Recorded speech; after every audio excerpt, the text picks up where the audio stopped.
Curtis A reached out to me, said make a theme song for my show. Said alright, just give me all the details, man. And my homie says he don't know. Well, if you're gonna pay me big bucks, cause I might should have something to say. He said, you know what I bring, I'm the customizing king, nothing else matters anyway. So is he gonna have guests? I don't know. Is he gonna go live? I don't know. What time will it be? What will you see? I'm pretty much in the dark, but I can guarantee he'll be customizing action figures, getting paint all on his fingers. It's art by Akerman. It's art by Akerman. Tips and tricks and conversation, sharing his gift with every nation. It's art by Akerman. Art by Akerman. You best get ready, cause now it's time for Art by Akerman. All right, folks, welcome back to another episode of How'd They Do That here on the Art by Akerman channel.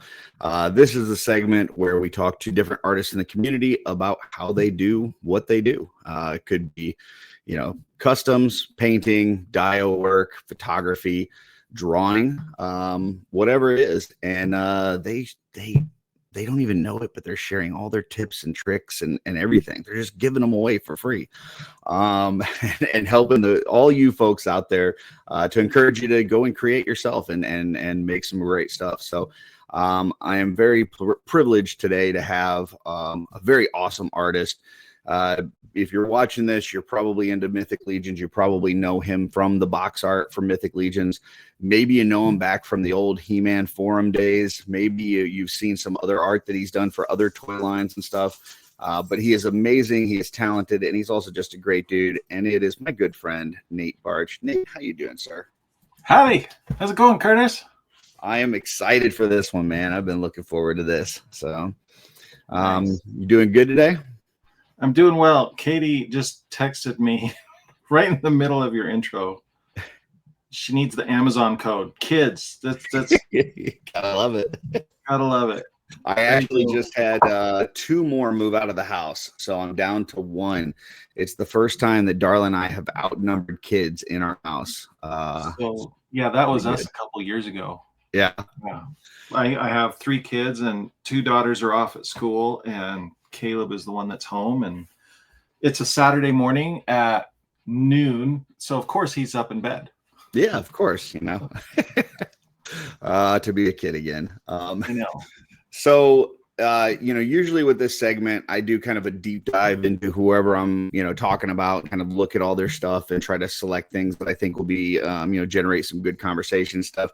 And I got to say, as I was looking into a lot of your stuff, there was a ton of stuff in there that I had no idea that you had done. And I was super stoked for. So because of that, we're really not going to talk a lot of box art today. I know that's probably, if people are tuning in here, they may be expecting some box art.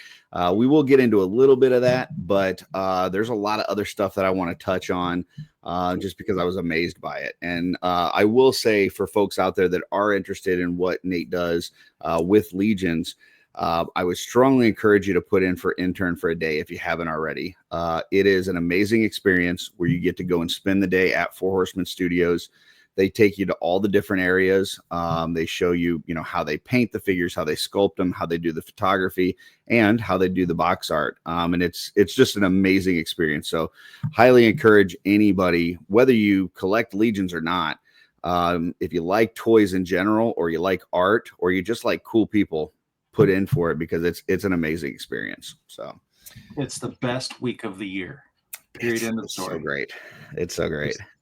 I will always say that, unless something weird happens one year where it's like awful, but I can't fathom that would ever happen. So it's always been for me the best week of the year. Yeah, and I think the thing that's always amazed me about intern is that, it happens on a Thursday, which is the day before your biggest wave reveal of the year, which is G-Con, and it's 2 days before the biggest con that you have of the year, which is Legions Con. It is just this huge, crazy, busy week. And yet the Thursday before, the studio invites all of these people into their workspace, and they don't, I mean, I understand that the pressure's on at that point because it's a busy week for you guys, but nobody seems like too stressed to answer questions or talk to you. Everybody's friendly and nice, and they want to show you all the different things that they do, and just experience that with the, the fans and stuff. And it's just amazing. Like I would totally, like, if I think about like what is my busiest day of the year for work, and think about like a day or two before that, a bunch of people just surrounding me as I'm working, dude, I would be so nervous. I would just be like, man, just give me some space, let me breathe. But no, it's not like that at all. So can I give you my point of view of that? Yeah, for sure. As a studio person, it's I mean, a lot of it we plan for that, so that helps. Part of it, a big part of it is that we plan for it. The other part of it too is, at least from my perspective, is a little different because I'm one of 2 employees of the studio that works out of the studio. I live in Utah, so it's like the only time of year I get to go out to the studio and see everybody. So I'm excited just to see everybody, studio people, and all of our Legion fans, friends. Family, our Legion's family. That's there you go. Way to put it. I know CB always likes to talk about how we communicate who our customers are. I mean, at the end of the day, that yes, they're customers, but you guys are more than that, man. You, at least to us, like we couldn't do any of this stuff that we do without you guys. So thank you. I mean, the studio has fostered a community of creating art, right? It's not, from day one, it wasn't a, hey, here's our figures, leave them the way they are, right? It was kind of like, here's our figures, let's see what you do with it. What dials are you going to build to house them in? What kind of photographs are you guys going to take? Yes. How are you going to mix and match the parts? Like it's just a very it fosters creativity, and it's definitely from the top down, and you can see it.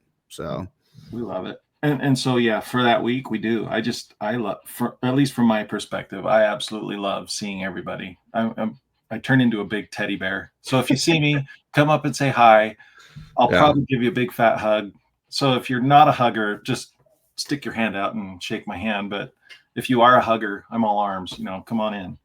Yeah, absolutely. Awesome. And I was thinking about that today. I was like, oh, I get to sit down and talk with Nate.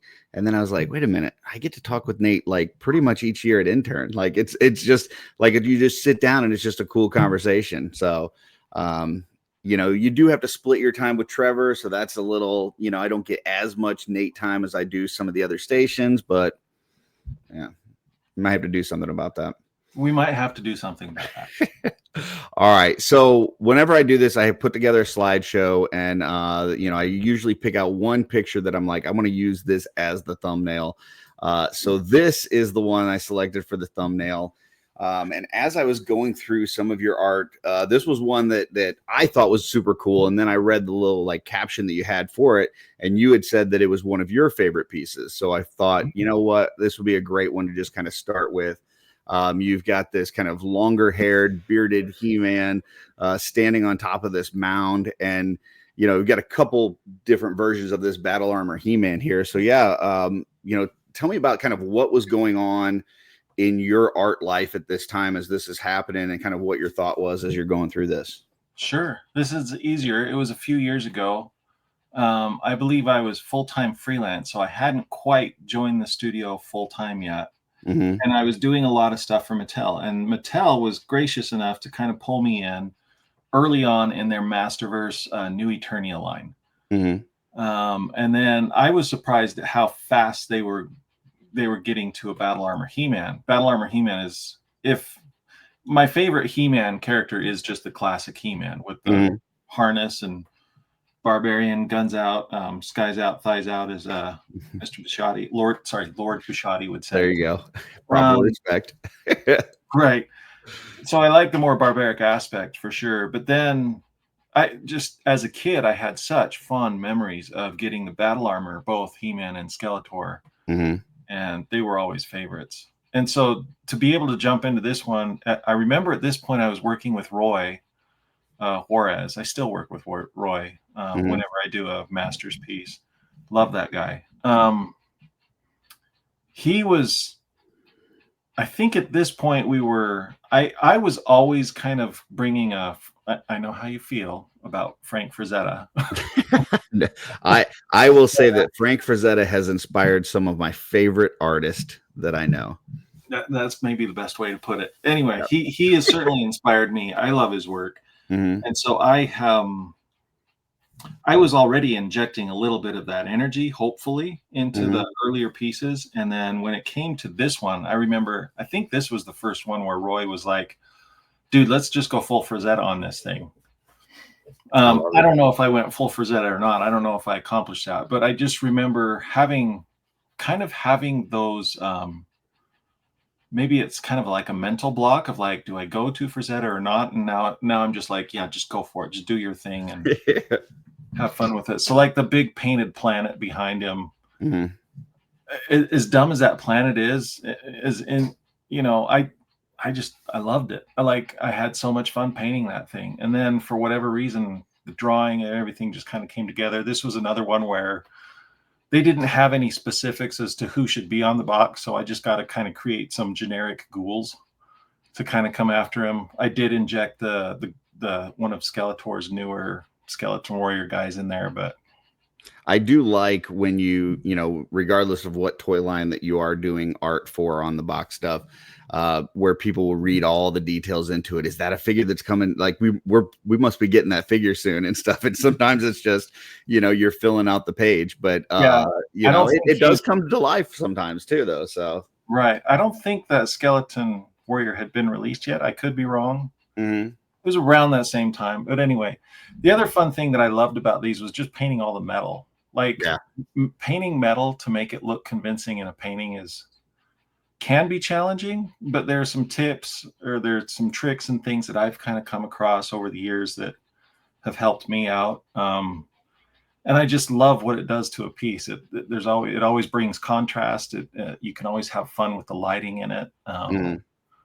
The challenges are often to try to make it read as to what it is, just because you're dealing with so many other reflective, it is a reflective surface. So you're dealing with how do you portray that in a painting kind of a thing. So it's just fun. Well, and from a, like an action figure painting perspective, I know, there's, people will do like the zenithal priming and stuff in order to try to simulate that, like how is light hitting things to where the color is just a little bit lighter, a little bit brighter on the pieces that are higher, more raised where the sun would be hitting it. Now, obviously with something like this, you also have to look at like directional lighting, right? Like it's not just coming straight down from over top of them. Like where's the light source coming from? And so as you're doing that, do you have to like kind of think about, okay, the light source is here, it's going to hit these spots here and that kind of thing? I need to do that more. Gotcha. I don't know if I mean, yes, it's kind of in my head as I'm painting it for sure. Like in the He-Man piece with the planet behind him, I knew that moon was, going to be kind of a backlit / top lit resource. I knew that the setting sun or the fires behind him would throw some of that red reflective light back up on him. A lot of those things are honestly just kind of tricks that you do as an artist in some ways. Like especially when you're like a comic book artist or something like that, you always like to, it's just more dramatic if you can throw in those rim lights everywhere. It helps describes the anatomy forms. If I could talk this morning, it helps describe a lot of the musculature and stuff like that in a fun and unique way. Just adds that dynamic punch, I think. Yeah, I mean the subject matter. Yeah, I mean the metallic reflective surfaces look great. I also love in both pictures the flowing hair. Like normally like you see a lot of the kind of that static kind of mop that He-Man has, but here in both pieces you kind of got that hair kind of flowing in one direction, which is kind of cool. I loved that take. I'll be at risk of just being honest. I'm going to be honest. I'm not a fan of the figure.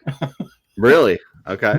I mean, I will say, I know a lot of folks that whether it was Origins or Masterverse, I know for a while I was in the Origins line pretty heavy. I just couldn't even open them. Like I loved the packaging so much, and I am a notorious I don't understand inbox collectors. Like it's just not something I understand.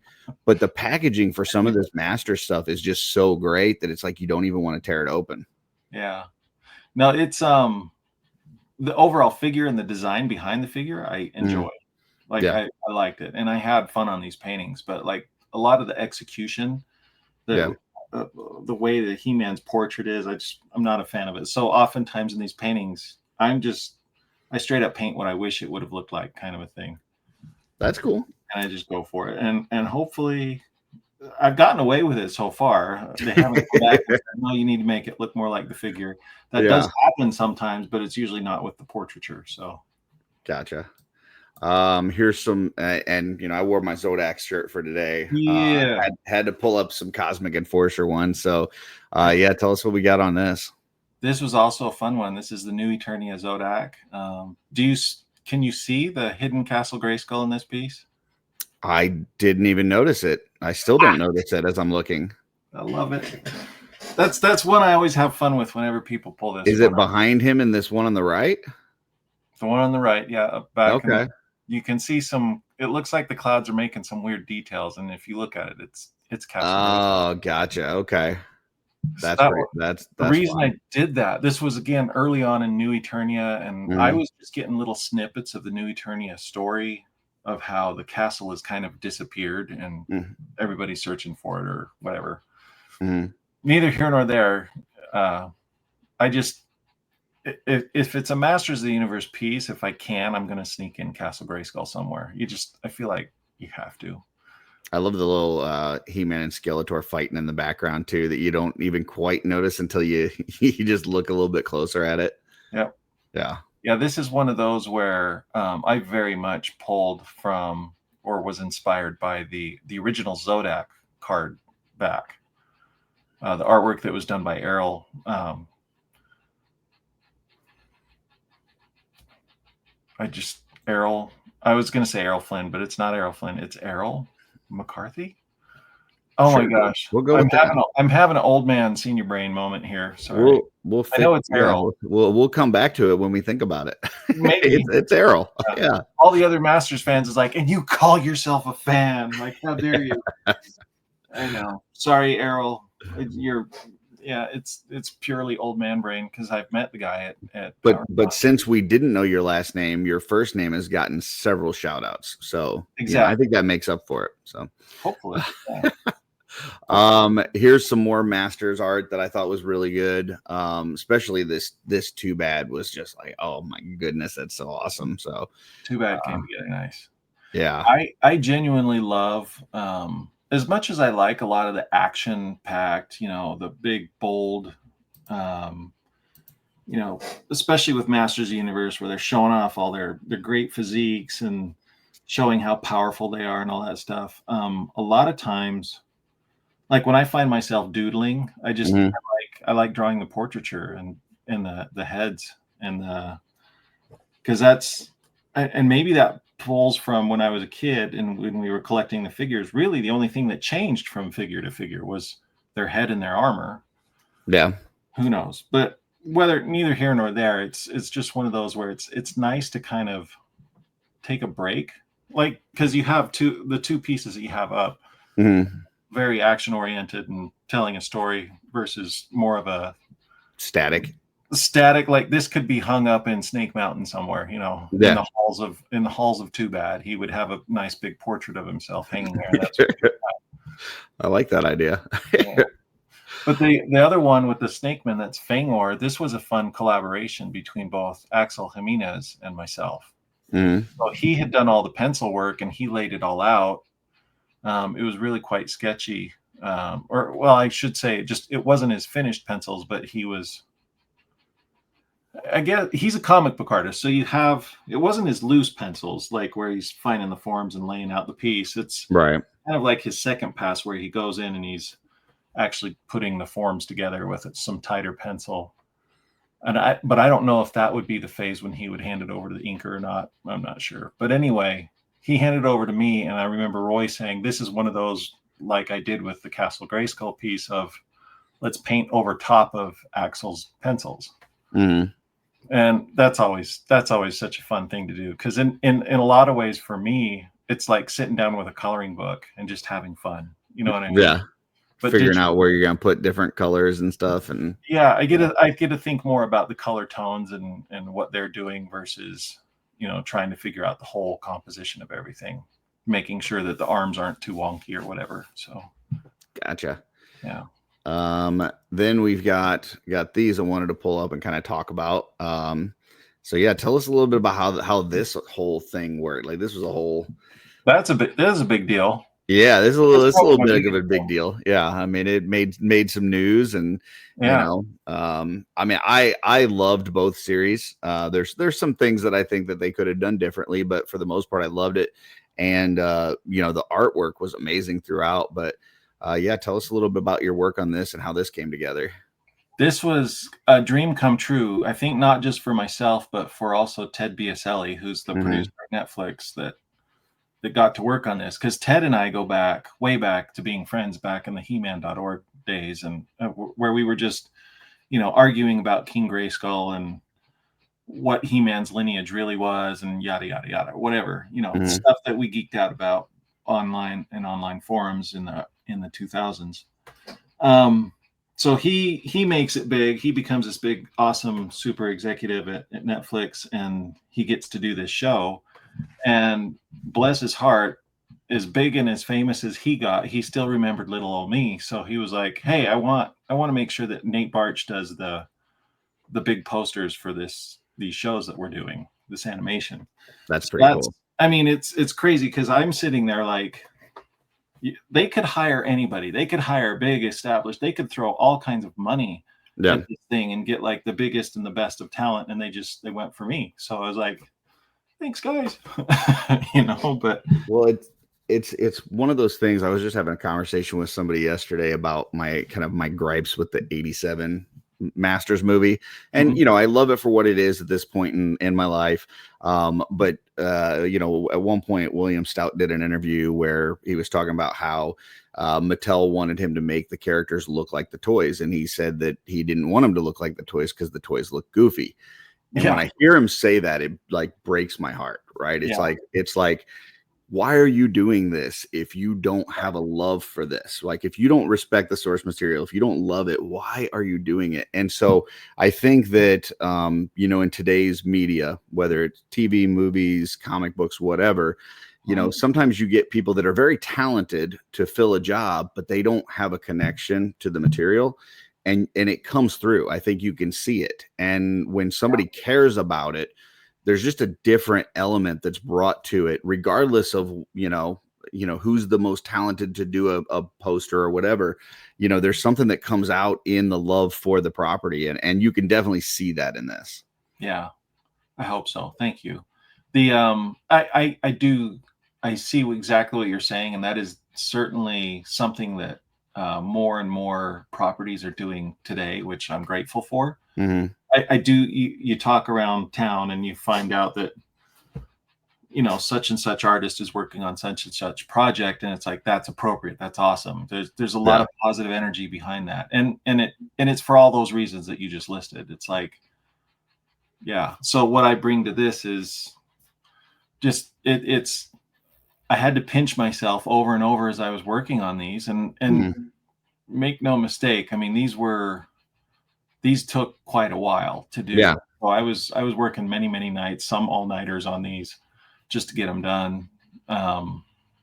And just there's like some tidbits about the series in here. I mean, obviously the last poster, you know, that's a pretty big moment in the series.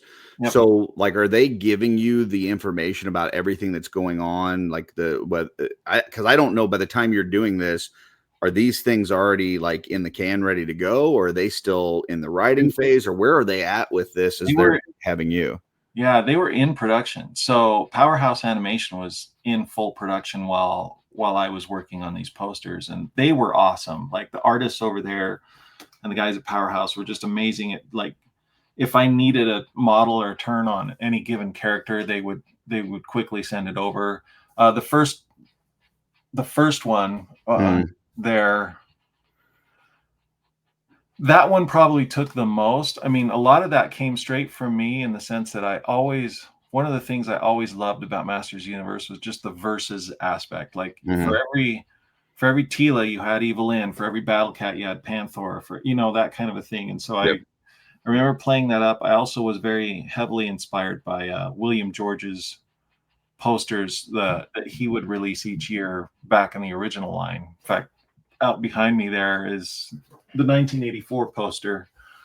And so I just kind of wanted to have that kind of the stepped rocks that all the characters were coming together on. When I pitched it, they were cool with it. And I remember loosely having an idea. I must have known something from the story. I remember they did send me early drafts of the show so I could watch it. So I was actually able to watch some of the show while I was working on these posters. But then they would have finished sections, and then they would have storyboard sections. And oh my gosh, like I kid you not, there was the final battle scene in the first one in Revelation. I saw that all in their hand-drawn storyboard art, and it was phenomenal. Like I want people to see that footage somewhere, because I feel horrible that I and the animators were the only ones that really saw that, because it was just so beautifully done. But anyway, I digress. I remember at one point I was struggling with what to do in the middle of the piece. And so I said, look, I really just want to focus somehow on it's always about He-Man and Skeletor and Grayskull. It's always about that. So I want that front and center. And everybody, they were like, yeah, that sounds cool. And they just let me run with it. And then I had seen that He-Man splits the sword just before he dies. Spoiler, in the first episode. But for anybody that hasn't seen it now. Anyone that hasn't seen the very first episode, He-Man dies. But obviously things happen because you can see the progression. But anyway, just that imagery of him splitting that sword was so impactful to me that I was just like, we got to throw that on the poster, and everybody was cool with it. So did they tell you hey, here's characters that we definitely want included or we don't want included because maybe they're not part of the story, or here's I see, with the Man of War, Man at Arms kind of thing, the Guardian, Tila, there's some color choices that are a little bit different that happened in the show. Did they tell you these things, or you knew these going into it? Not so much for the first one, but yes, for the second one, that was very more, we want to make sure that these characters are on the thing. For the first one, I was just like, I want to throw as many as I can on there, even to the point of, I think Stratos is on that first one. I don't think he ever shows up. Yeah, I think I saw Clawful as well, and I don't remember seeing him. Maybe he is, but I don't remember seeing him. Clawful's there at the beginning. Is he? Okay. There's a web store. I don't think we ever see web store. Things like that. But they had character sheets for him, and I remember going through the animation Bible for it and being like, oh hey, yeah, these guys are in there. I'm throwing them on the poster. Gotcha. It was like your little action figure checklist, like we used to have on the back of the boxes, right? You're like, okay. Totally, exactly. And they were just like, yeah, go for it. I mean, they knew that obviously by this point, the synopsis had already gotten out publicly, Kevin Smith's synopsis. So, and fans were already complaining about the emphasis on Tila. And of course, in my mind, I'm like, yeah, Tila needs to be pretty prominent on the poster. Yeah. But by the time I was doing this poster, I could see, no, this is about He-Man and Skeletor and Grayskull. So that's why they're the center. Yeah. And then their supporting cast is there helping them out, or at least in somewhat importance, based on where your eye darts around as you start looking at that whole thing. You catch the main characters, which are the most important. Whereas by the time we get to the second one on Revolution, like I said, they had kind of given me the cast of characters they wanted to see, but also myself, just as a fan of the show, I was like, this is who I want to see. Clearly, Green Goddess. Yeah, for sure. Tila. Clearly, I was like, absolutely, I'm putting this on prominently on the poster. So that was fun. And then, of course, with both of the shows, they had me do the secondary piece. The He-Man and Tila was the secondary for the second show, and then there was there was the God Skeletor that was the secondary one for the first show, but those were far more, I would say, creatively directed by Netflix more so. I was happy to do them because I myself, much like Colt Crane, my good friend Colt Crane, loves the whole story arc of He-Man and Teela and how, yeah, they should end up together. That transformation scene that's kind of what this is depicting was spectacular. Like, yeah, loved it. That's another one. That's another one I saw the storyboards for, and I'm like, yeah. Wow. I have the Blu-ray for it. Maybe I should go. I haven't cracked. Confession time. I haven't cracked open the Blu-ray for it, but maybe I should go check out the extra features. Maybe it's there. There you go. Who knows? Maybe they'll do like a Dark Horse book down the road or something and put some extra tidbits in there. Maybe they'll interview some of the great artists like one Nate Baertsch and ask him what kind of went into it. Yeah, they do have art books for these shows, and they do there you go. The storyboard, and my artwork is very prominently featured on the cover, which is kind of awesome. But that's cool. But again, I just did posters. Like the real hard work, honestly, came from all the animators at Powerhouse Animation. But it's, I mean, as far as, I mean, obviously we know there's a movie coming out soon. But up until this point in our lives, like this is probably the biggest He-Man thing that's happened in the last, 20, 30 years. So to be a part of it at all is cool. And to be, especially like as people are, being advertised about this show and stuff, like this is like the first thing that they're seeing. Like it's just kind of cool to be that first, like, gateway to this cool thing. So I had one bucket list moment in my life happen when Mark Hamill mentioned my name in a post because he reposted. That's awesome. And I'm just like, I can die. You made it. Anything else? I've made it. I'm done. Just, bought my burial plot already. I'm ready to go at any time because that happened because Luke Skywalker acknowledged my existence. It was pretty cool. That's awesome. Yeah. All right. So next, and I just found out about this. This is old. Yeah. This is old, and I just found out about this. You actually let me know about this because I was talking about it on Jeremy's show a few weeks back. Exactly. This is my favorite comic book, like bar none, like just single issue comic book. I love this series, like how it took these characters that we already knew and it gave them these extra backstories to let you know a little bit more about who they were before they became who we know. Yeah. And then you'd let me know you did the art for this, which is like for the cover, which I think is just super cool. So yeah, tell us about these days and what was going on here. So it says I did the art. I don't want to lead anyone astray. I didn't draw the Trap Jaw. Okay. That was done by Mike Pedro. Mm-hmm. He was known by Prime back on the He-Man.org days. But yeah, Mike Pedro is an amazing artist. You need to look him up. He did the artwork for Trap Jaw.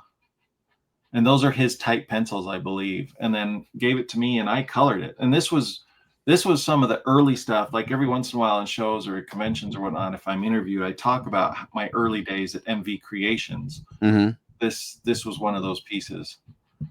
And I look at it now and I can hear Val Staples. He was the owner of MV Creations and he was the one that would kind of edit and help me out with stuff. He really helped me kind of grow in those early stages as an artist as well. Because I look at this and, man, this is 25, almost 25 years old.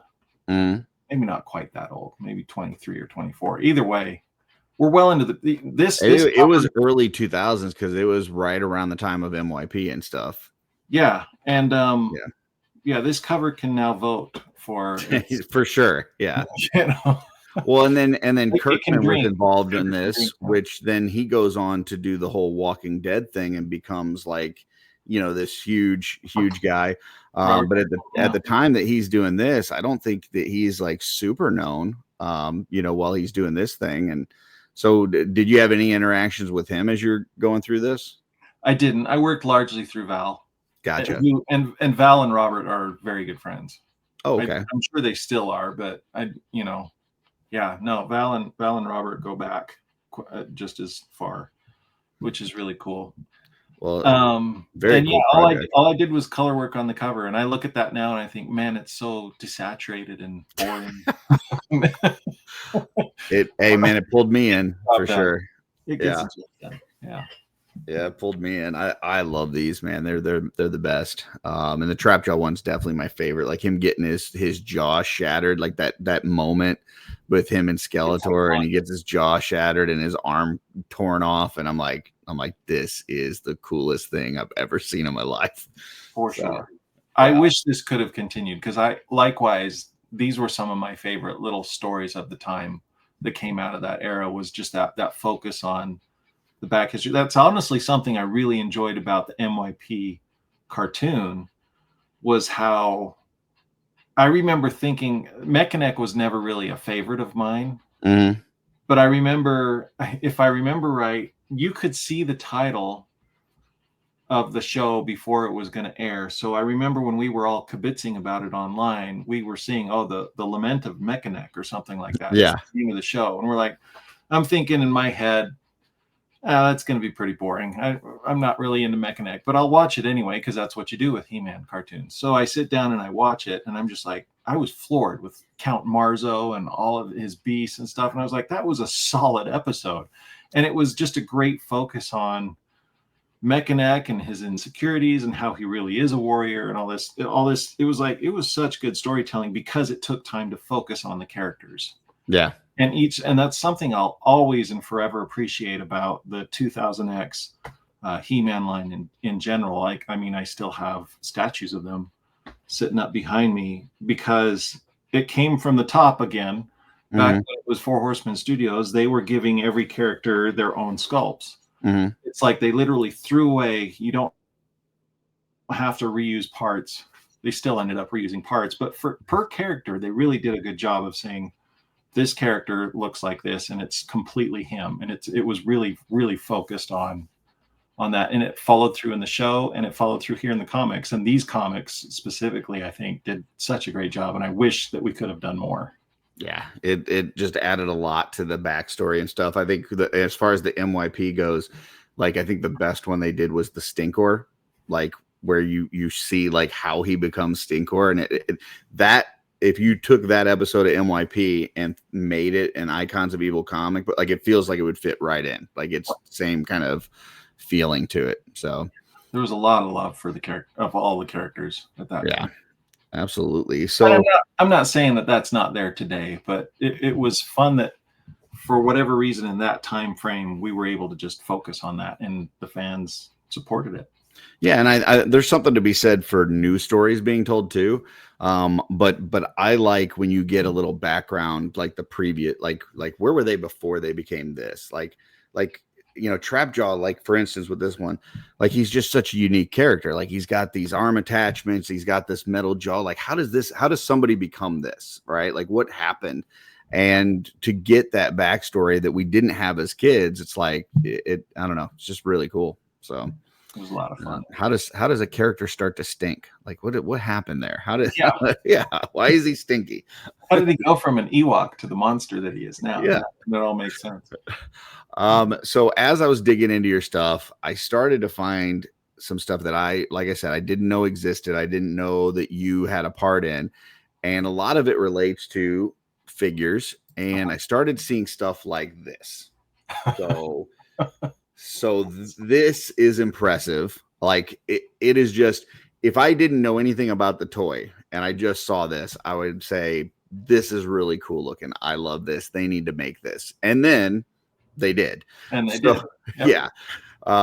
Now, one thing I will say is I could see from your drawing, if I look through that gate, I see that a snake's neck continues all the way through to the head. It doesn't have a big gap in the middle.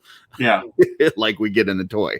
Yeah. But tell us a little bit about like this project and how this works. Like what happens here? Oh man, this is cool, because this is I've been working with the Horsemen just a few years really. And it's only here and there for a project here and there kind of a thing. Like there was no way because I think I was working on this in like 2013 or 2014. Mm. This was honestly right around the same time that Mythic Legions was being born. And they're still sculpting in clay and everything like that. Nothing's digital at this point. So, well, yes and no. So as far as the sculpting, I mean, I'm sorry. Yeah, no, the actual sculpting, that there's a whole story there that maybe Eric should tell you someday. But with this piece, so Snake Mountain, we had successfully. Most people know, and you can do an internet search and watch videos of me talking about Castle Grayskull. Mm-hmm. That's out there. That exists. So Castle Grayskull's done. It's shipped, and Mattel comes to us and said, yeah, we want to do Snake Mountain. What is your guys' take on Snake Mountain? And so immediately Eric hops on the phone with me and he's like, dude, we got to do Snake Mountain. And oh my gosh, like I love the work that I did on Castle Grayskull, and I still will hold that as my favorite just because it's Castle Grayskull. And right. That is such an icon. I don't know if I can beat it with anything else, but I knew going into Snake Mountain that I had to beat myself. I had to go over the top again on some level. And I remember we were going back and forth. Actually, it was, if I remember, maybe I'm getting fuzzy headed here, because the design, much like Castle Grayskull, we designed first that environment statue for Icon Heroes. Like that came first, and then the playset happened. And Mattel was telling Icon Heroes the whole time, you have to work with the Four Horsemen on this. And the Four Horsemen pulled me on as the designer to draw the design sheets for it. And when I say I'm the designer, I mean I'm really designing with Eric, right? Right. In those days, Eric and I are very close. We still are, and it's awesome. But it's one of those things where he and I have a conversation. So much like with Snake Mountain, we did the same thing.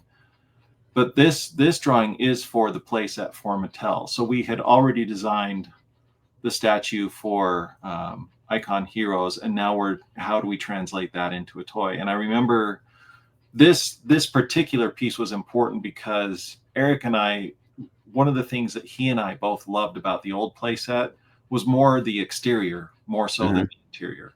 Right. We wanted to fix the interior, and I think we ultimately ended up fixing it a little bit. But really, it's like a dio, really. It's a big dio. It's a giant dio. You're right. That's the best way to put it. And we wanted to have as many. So what I was illustrating here was as many areas where you should be able to comfortably put figures. I don't know if that stairwell, like again, I have the Snake Mountain. You can't see it, but it's literally right over my shoulder behind me. That's awesome.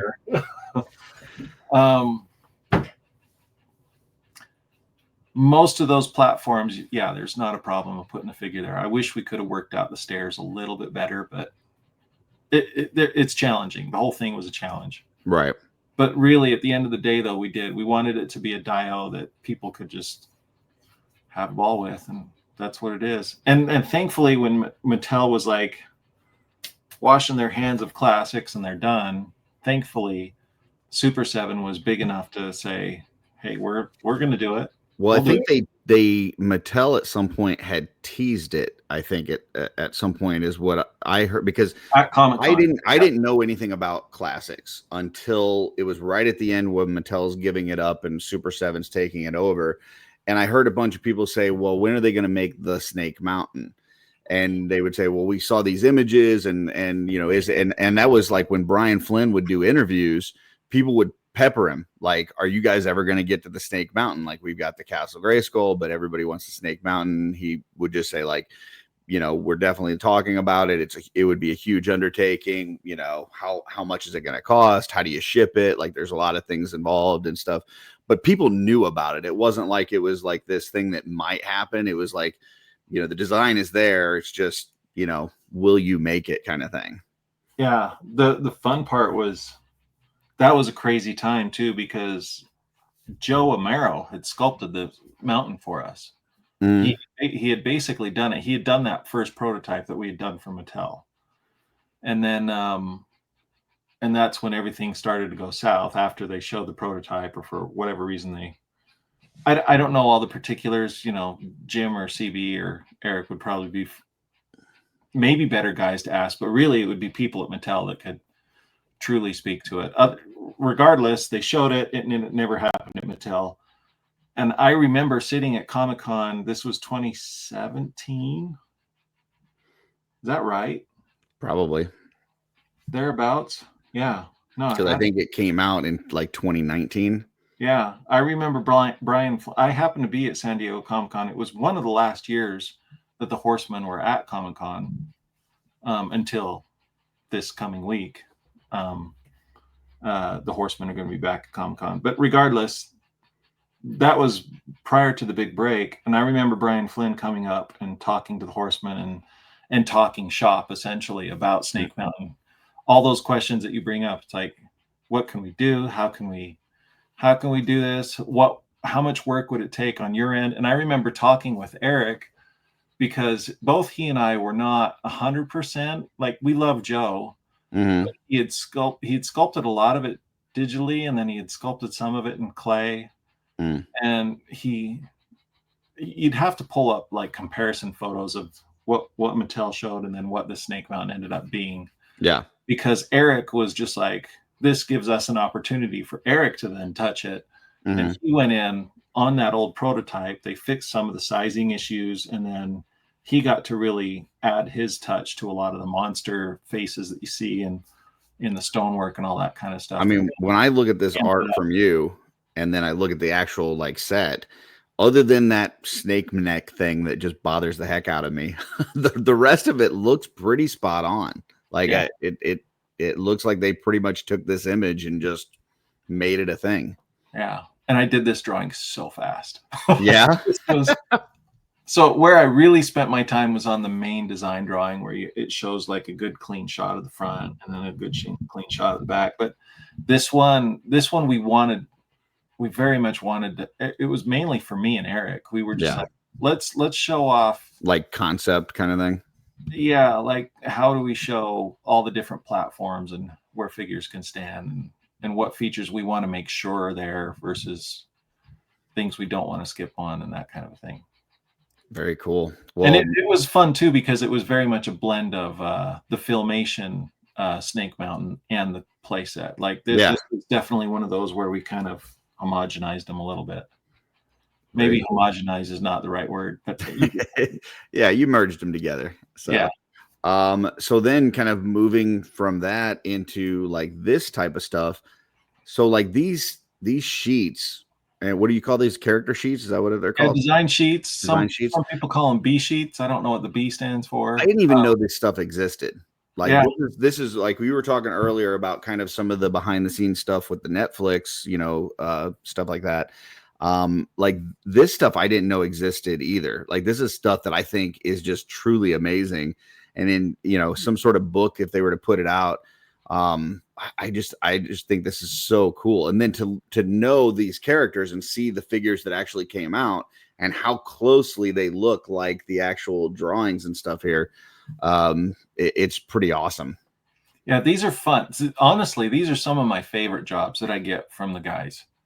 Right. Ever since I've become a full-time employee at Horsemen Studios, with the amount of stuff that we're doing, I'm kind of chained to my desk to just do box art for the most part. Mm-hmm. Having said that, I am currently working at the studio on a project where I'm doing more of this kind of stuff. And I love this stuff. Like, I genuinely love this, because this is me taking off the packaging art hat and putting on the action figure designer hat. And I love that, because I at the end of the day, I love action figures. Like, we're all into this because we love what we do, because we love action figures. And this is me just sitting down and being like, okay, I want a Vultureman figure in the classics line. What does that mean? What makes him an ultimate Vultureman? What makes it an ultimate Bengali? Well, and I know with like these, and I think I've got some turtles coming up. You're working for the Horsemen, but you're also working for Super7, right? Super7 is the one that's making these figures. And I know I've seen interviews with Brian where he talked about, like, when they put out an ultimate figure, they want it like, what are all the accessories that would need to go with this character to make it an ultimate? Like what, those kind of one-off things that maybe are just in one episode or whatever, but it needs to be with this character to make it the ultimate version. So are you getting all that information from them before you're doing this, or okay? Not usually.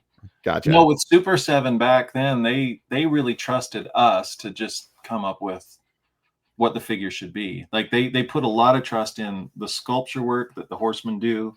Every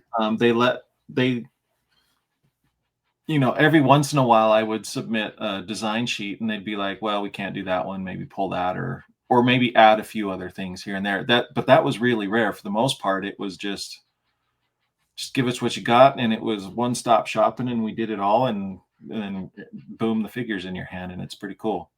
These things are spectacular. Like I would just love a whole book of these design sheets. Like it's just so cool. The turtles were a ton of fun. Like Eric and I jammed on these a lot. So on some of them, if he was far enough in his sculpt that I would more or less trace his sculpt, or at least a front view of it. I would make little adjustments to make it work for the drawing here or there, but really the design was his, like it was Eric's. And then some of these, he was just like, yeah, we're doing a Casey Jones. You're on your own to figure that one out. And so I just did Casey Jones. Like that was completely out of my head. One of the funnest things I loved about all of the Ultimates Ninja Turtles was their sprue weaponry. Yeah. It's like, it's so stupid. Like I hate, as a collector now, I kind of hate them. Yeah. Because but there's a nostalgic bit to it too, right? There's the nostalgia. Super7 made the right choice by saying, you know what, we're going to offer them on the sprue because it's a cool idea. But we're also going to give you all the painted weapons off of the sprue so that you can play with your figure, which is it's totally the right call. And now we have all these sprues that I don't dare pull apart, and they take up just so much space in the storage. But they are fun because like from a creative standpoint, the first figures like Shredder, they were pretty straightforward. I was more or less just mimicking what the original figure was. But whereas Casey Jones as a figure didn't have a sprue, I was like, well, let's have some fun with it. And so I made a hockey goal, actually, like a little hockey goal with his stuff that would also hold the bats and the hockey stick and all that kind of stuff. It's super fun. Yeah. Some of the other characters, I don't know if you have them up or not, but like Ace the Duck. I've got let's see, hold on, I think I've got it here. I definitely know I included that one. Oops, no, too far. Spoiler. No, I didn't include it in here, but I wanted to because that's actually my favorite turtle character. Yeah, Ace Duck was awesome. I was like, what do I do for his sprue? And I was like, what if he uses like arm crutches for landing gear? And that's why you get the big landing gear, like wheels and stuff that he would just hang on to and land with. I think the thing that I think is really cool about this is like seeing how this art translates to the figure, like even to the point of like the little tape on the hockey pucks and the tape on like the bat and stuff. Like you look at the figures and it's like, there it is. It's like, right. Like it's the same thing. Yeah. Like every little detail, the little drawstring on his sweatpants and stuff, like, it's just really neat stuff, man. I love these things. So Turtles was such a beautiful, like looking at the history of Turtles and the toys, and knowing that Mark Taylor went from creating He-Man and the Masters of the Universe, leaving Mattel, going to Playmates and creating the Turtles, like you can see that design aesthetic. And really, I'm just kind of riding his coattails. And somehow he did it without Roger Sweet. I don't know. Somehow. That's magical. Somehow. Amazing. Bong. Yeah. So here, these I thought were really cool. So I found these on your page, and it had like, where you're kind of doing that comparison, where you're seeing like what the drawing was versus like the actual figure. And I just, man, I love this so much. Yeah. And it hits me. Like when I see something that I worked on, all of a sudden it's a real toy in my hand, in a box or whatever. I'm like you, I'm ripping it all out of the box because you got to play with it. But it's still amazing. Like, yeah, even to this day, working with the guys and getting that box from the studio. Here here's all the figures, and it's like, man, it's yeah. I'm with Jeremy. It's like I'm just gonna take a break. I'm gonna order a pizza. I'm gonna just enjoy this experience, and it's fun. So going into kind of like, that designing stuff and then having it come to life, want to talk about this because I had not ever seen these images. I love the set. I think the set's amazing. I picked up a bunch of them. But I had not seen these drawings. And then I'm going through and kind of looking at it, and I see the dates on these drawings, and I'm like, that was significantly before it actually came out. And Yes. and I think on the drawings of the time, you're even like saying something like you're working on a project that like you can't wait to see, or something like that, like kind of hinting at this is going to be something that's going to happen soon. And then it was like a few years later. So Right. yeah, tell us a little bit about what went into this project, and then what happened to where it took as long as it did, and then what you thought when it finally came to fruition. Well, the crazy thing is with the wave that was just revealed, Entomol wave. Yeah. That's another one. That sword that comes with the big wolf. The obsidian sword. Yeah. The obsidian sword was drawn at this same time back in 20. Awesome. It was early 2020. So this was like literally when I was on the phone with Eric at that time. The ogres had just gotten into people's hands.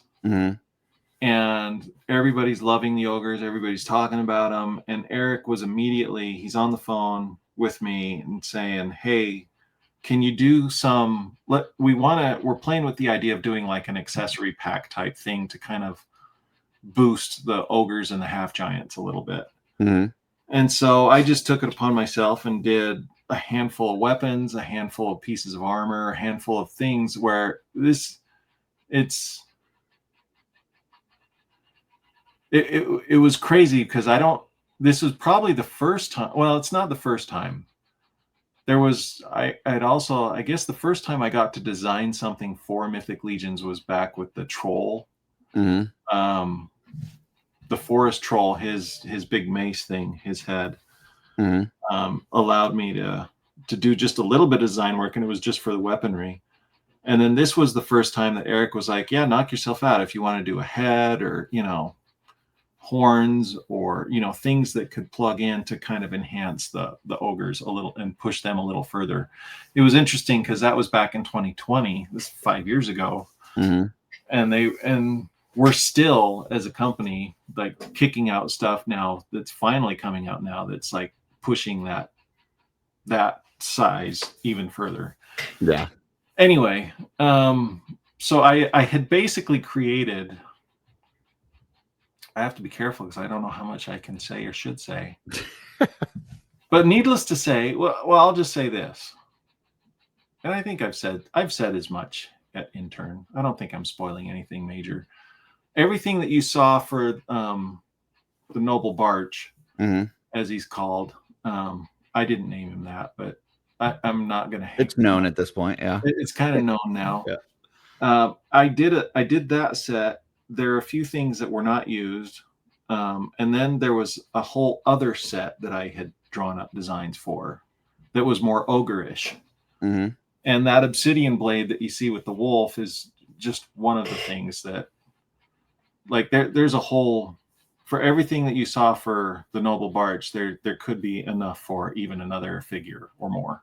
That's cool. Yeah, I mean, we hear things, we'll see waves that come out, and then they'll say, well, this head, Eric actually designed, 3-4 years ago, and it's just been kind of sitting there waiting for the right moment or whatever. So kind of know that you guys always have some stuff in the hopper that is already kind of ready to go. So that's kind of cool, though. That's a general rule that you do anyway as a toy designer. You always kind of over design. You always add more things in, like, and you do this on purpose. First of all, it's fun. It is fun to just like, oh, you could do this. You have an idea and boom, you slap down the sketch and put it on paper. Or you could do this or this. And then you just, the idea is you want to get those ideas down so that you can then look at it as a whole and go, okay, what's going to work? What's not going to work? That kind of a thing. Or what could we use for something later? So when it finally does come together and you see it, and they do start calling it the Noble Baertsch set, what are your thoughts as you get this thing in hand? That was awesome. there's a video of me at the studio looking at this test shot because it had just come in. All of the Legion builders, deluxe Legion builder wave come in, which was what this was a part of. And yeah, my feelings are, I remember at the time getting a little misty eyed, you know, if I'm honest, of being like, it's here. I mean, there's not a lot of other individuals that get to contribute creatively to the Mythic Legions or the Cosmic Legions. It's largely Eric. It's his show. It's his world. Right. And we all respect that, and we're all fine with that. And that's how we want it to be, because that's what we love. And so when he does let someone else in to play a little bit in the sandbox with him, it's pretty special. And I'm always very, very grateful. Like, even again, when seeing the Einsamal, seeing that sword in the broadcast, like I'm watching the broadcast, I hadn't even seen any of the Einsamal wave at all. Like, I knew about it. I knew it was coming. Obviously I did, the teaser artwork for it. So I had a rough idea of what it was, but I hadn't actually seen any of the figures for it. And so Jeremy texts me beforehand and he's like, hey, we got a surprise for you. And as soon as I saw the obsidian sword, I was just like, no freaking way. That's so cool. So, yeah. I thought you were going to say that the surprise was that they were doing a tribute to me. And you were like, I'm so happy that Curtis is getting a tribute. So, I mean, yeah, that's pretty cool too. That's pretty special. That is pretty good. I am excited for the gnomes. Like, I can't wait to see where that goes. And not gonna lie, I absolutely want to do a Papa Smurf custom. Well, you know what? It's interesting that you say that, because let's see. I believe it is the next slide. Yeah, I was gonna say, you have done some digging. Yep. This is good stuff. So, and I know we're kind of over time, but as long as you're not having a problem with it, I'm gonna keep going, because so I found this thing where you did this Norse-vember, right? Yes, Norse. And so it's going to start going into, I think the first picture here is not part of that. I think it was just after or just before, but then it goes into a bunch of Norse mythology type stuff and Vikings and stuff. And it was spectacular. And I honestly think that everything that's going to come up on the next few slides, I could 100% see in the Mythic Legions line. And I hope we do see in the Mythic Legions line. But yeah, starting with this one, because there's some smaller characters, and we just found out we've got this new imp scale, with tributes to myself and Jesse. Yes. But congratulations, by the way. Thank you. Many congratulations. It's special. It's more special having Jesse there at the same time, like, getting it together. It's pretty cool. But pretty rad. I saw this stuff and I was like, dude, yes to all of this. Give me this. I need these like ASAP. So yeah, tell us a little bit about what's going on here and what was going through your head as you're putting these together. So the Smurfs one is pretty easy. That's just me doing fan art and kind of a retake on. I was literally, this was way back when I had a 9-to-5 day job in children's education. I was probably in a meeting and I doodled the Smurfs, and that's just it's been a favorite sketch of mine for a long time. Like, I love the Smurfs, and I love them, and the reasons are A, gnomes, because gnomes are awesome. But also B, in Norse mythology, you have what are called land spirits or landvetir, which is what that guy is. I was actually going to wear this before I switched to the Zodak shirt today. So I switched from my Smurfs shirt to the Zodak. But yeah, go ahead. Sorry. I think it's too far in the back there, but in those shelves, there's a Smurf shelf of like the old 80s. 70s and 80s Payo Smurfs, and yeah, I've always loved Smurfs. That's awesome. As does George Gaspar, by the way. He collects them. Yeah. Yes. So that's something we have in common. So yeah, that's the Smurfs. They're just a fun thing. The Landvetir there, that's there's a whole line that I would love to do that would be Bliospace. And I've talked with Matt Dowdy extensively, and I've talked about it with him now for almost 10 years, or maybe even over 10 years. And it's just been talk and sketches, and you never know. I have I'm not saying that my time is opening up here in a month or two, but if you know me personally, you know that some of my time is going to open back up and allow me to be creative again a little more on my own stuff. And so my hope is to dive into this, what you're looking at here with the Landvetir. That's a little bit my Faden of sorts. That's cool. Like this little guy here is kind of, he's the entry of what I would want Vikos to kind of be. I think we just found a perfect Infinite Legions to do. So. Well, there you go. Maybe that's what that's.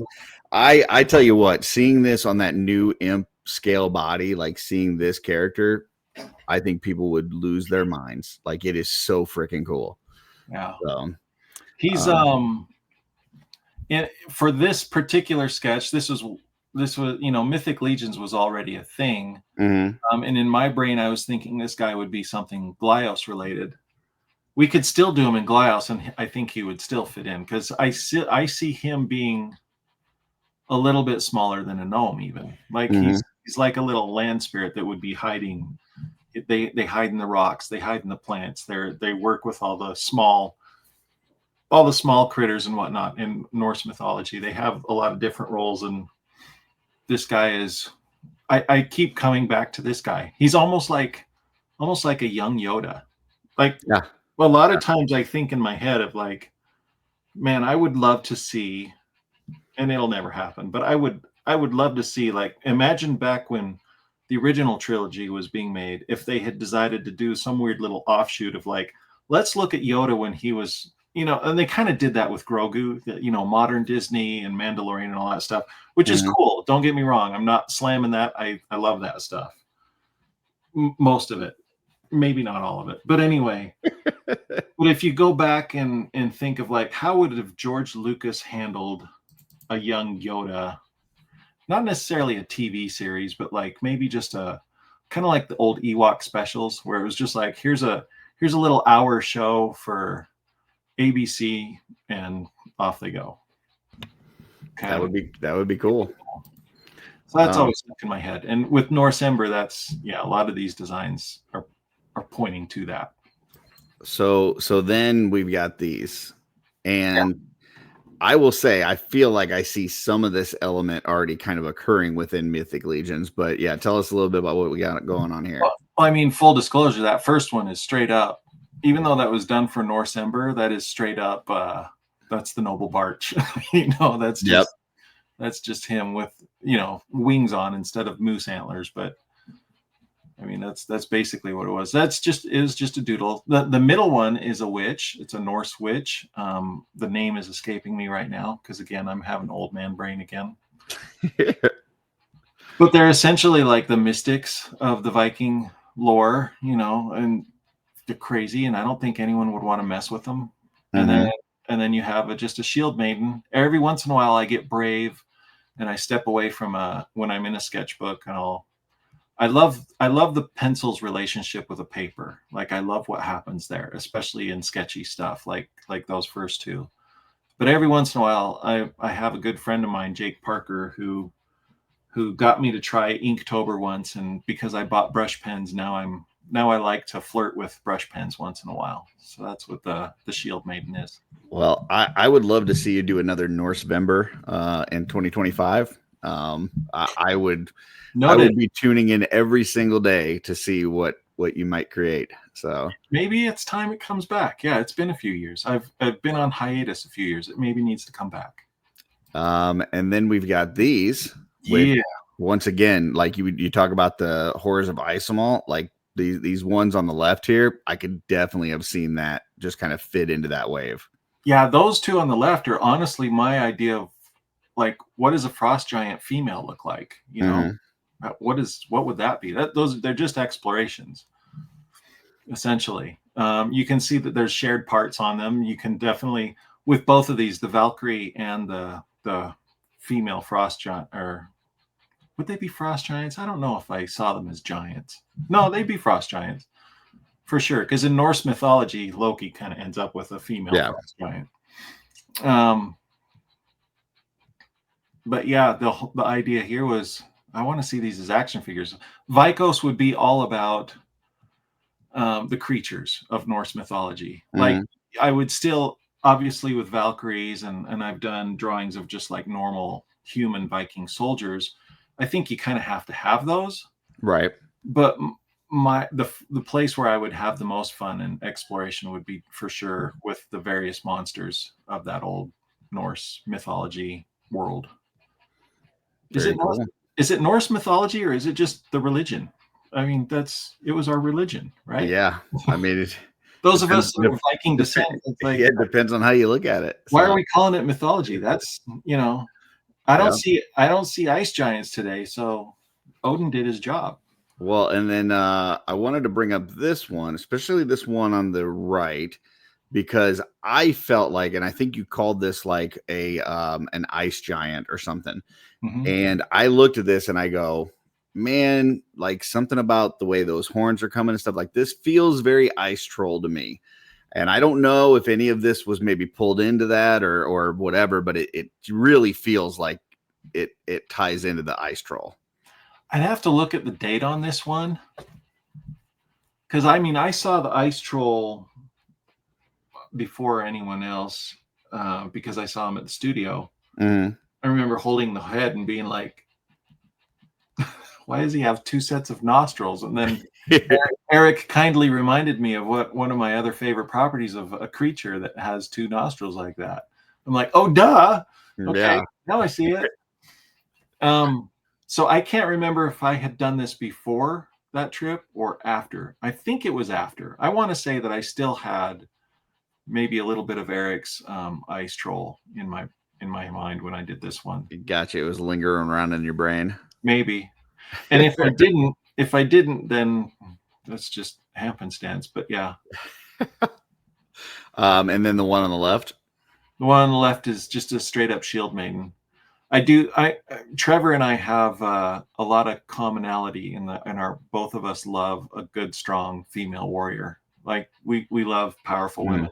And he and I both married powerful women. Like my wife is friggin' Wonder Woman, man. She's like on this, like, she's on medical boards. She works for a city. We're like, she's involved politically in the state and all this stuff. And I just draw and color pictures on boxes. And then likewise, if you ever meet Trevor's wife, she's also, he and I laughed at last Legions Con of just how similar. Like, I bet my wife and Trevor's wife would probably get along really well and wonder why they married such weirdos for husbands. Yeah. Here we are. But it is true. I mean, I love a good, strong female warrior. The ice giant there looks like December 2018 is when that was. So not sure if that lines up or not.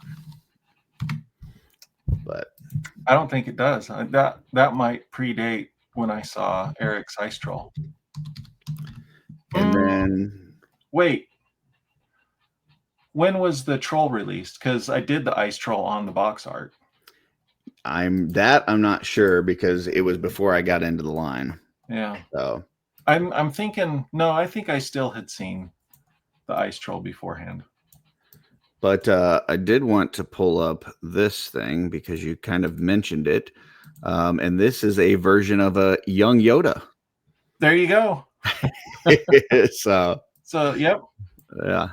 I've talked about it. It's it's something I would love to see. And that, I would say that's just a younger Yoda. I don't know that. Yeah. I think you might have said younger Yoda on here, but yeah, pretty cool. So that is all the slides that I have, but there's one more thing that you sent me that we're going to take a look at. And let's see. We've got this thing here. What? Now, how did you get that? Yeah, I've got my ways, but yeah, what might we be looking at here? So what we're looking at here is the big exclusive for your show. This is the artwork that will be on the back of the Cleric Paladin that will be available at San Diego Comic-Con this coming week. Very nice. So I would like to show you more because I'm just going to say this, that there is more to see that comes with that figure that is artwork related, but we're gonna let you all figure out what that is in the week to come. But yeah, this is one of those fun moments. Every once in a while, and especially for these specialty figures, I would say, the guys let me do, I kind of tell them in advance, I'm like, I want to just do kind of a study or just a quick, something that isn't going to take me forever to do, like some of the box art that, like the Necronominus box art takes forever, or the Figure Obscura box art just takes forever because there's so much to do. The Dragon box art is going to take forever. And they're still gonna want me to do it faster than I can probably do it. But anyway, but every once in a while, I like to do pieces like this where I just kind of take a moment, and it's almost like plein air painting in Mythos for me. You see it on the Valiant Knight on the card back there, where you have this cool castle tower that has a statue come up out of the forest, and this is just another one of those things of, obviously this is the card back. There's going to be a lot of text thrown on top of this and cross-sell art and stuff like that. But I thought but it also, I mean, we know from seeing your box art, there's a story going on here, right? And so people are going to dissect this, 10 ways from Sunday, and try to figure out, okay, what's going on here? How does it relate to the role-playing game? What are the things that we're supposed to be picking up? So, yeah. At first glance, it looks like a castle, but then you zoom in on it, and it's like, wait a minute, there's a face on that castle. Yeah, there's a face there. And it's weird architecture. Like, what part of Mythos could this possibly be from?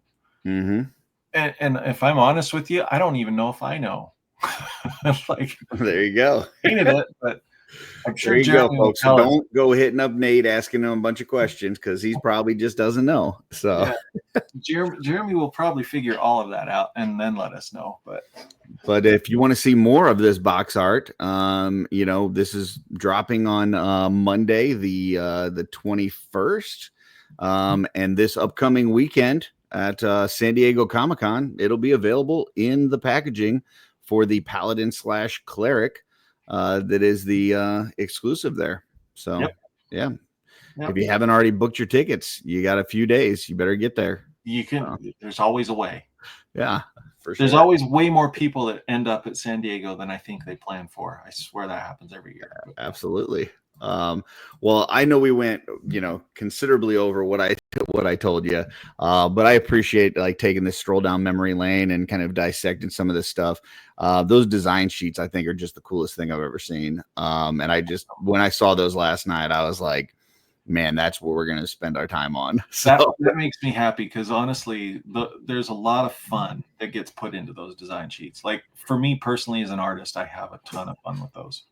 Well, that's awesome. So, before we close out the show, any tips or tricks or techniques or anything that you'd want to share with folks that are trying to get into the digital art world, or even just like sketching and drawing, freehand? I would say just do it. But you hear that from just about any artist. One of the mantras that I think that has stuck with me for a long time is that there's kind of a philosophy amongst artists that is, you have 10,000 horrible drawings in you. You have to just get them out of you. Yeah. You know what I mean? And I think there's a lot of truth to that, because you just got to keep going. Another side of it too, and I think you run into this also with customizing. One of the coolest things about customizing and painting figures is that, especially if you're working in acrylics are really forgivable. So if you mess something up on a custom action figure, it's not hard to just take some rubbing alcohol, clean off what you did, and try again. And artwork is the exact same thing. If you don't like it, try it again.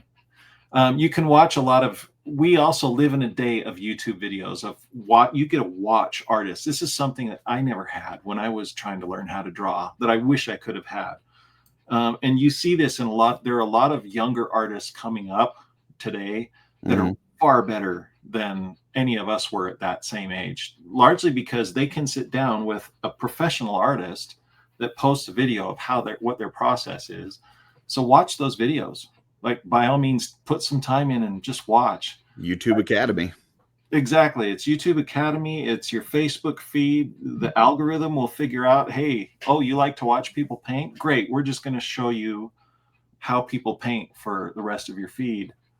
And that's kind of a cool thing. I do feel For like sure. one of the areas where the algorithm can work for you. Whatever you Yeah, we you're going to get.